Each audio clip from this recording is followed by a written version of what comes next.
په سلګونو ماشومانو، نارینه‌وو او ښځو د بیا پیښېدونکې احتمالي زلزلې او یا د خپلو کورونو د ویجاړېدو له ویرې تېره شپه په تفریحي پارکونو، جوماتونو، د سپورت ځایونو او خیمو کې تېره کړې ده. دا د ترکیې د ماراش ښار ترڅنګ د قیصریه ښار دی چیرې چې د تودوخې درجه -0 ده او واوره او باران وریږي. د سړې هوا له امله ځایي اوسیدونکو په تفریحي پارکونو کې اورونه لګولي څو ماشومان او ښځې د سړې هوا له امله زیانمن نشي.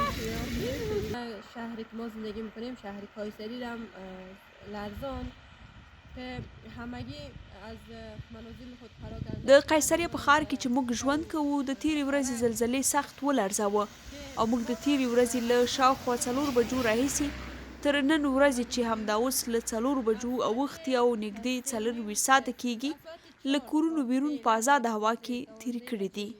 بعد از ظهر است که تقریبا 24 ساعت گذشته ما بیرون از منزل هستیم. د ترکیې د ماراش ښار چې له سوریې سره پوله لري تر ټولو زیات زیانمن شوی دی. د یو شمېر افغان مهاجرینو په وینا د دغه سیمو ډیره برخه ویجاړه شوې ده.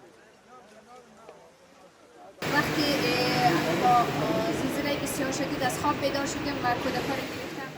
تیره ورځ موږ سهار د سختې زلزلې په پال کېدو پیل کړو او د همغه ټکان په پال چې له کوره وتلي یو تر دا اوسه پورې بیرون په آزاده هوا کې له ماشومانو سره یو ځای اوسېږو. بدبختانه هیڅوک کورونو ته د ننوتو جرأت نه لري په داسې حال کې چې دلته د تودوخې درجه -10 او سخته یخني ده.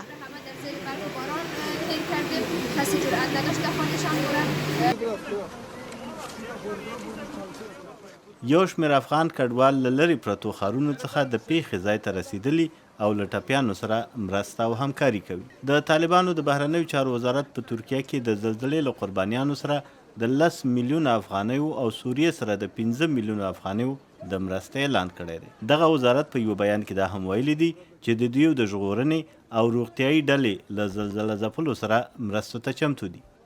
په دغو ښارونو کې د اوبو رسولو او برېښنا شبکې پرې شوي او له هر ځای څخه د بې ځایه خلکو او د ټپیانو اوازونه اورېدل کیږي.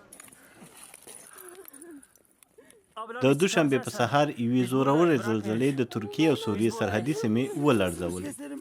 په دې طبیعي پیښه کې د دواړو هیوادونو شاوخوا تر 50,000 زیات کسان وژل شوي او زرګونه نور ټپیان شوي دي چې په سلګونو کورونه او ودانۍ هم نړېدلي یا ویجاړې شوي دي.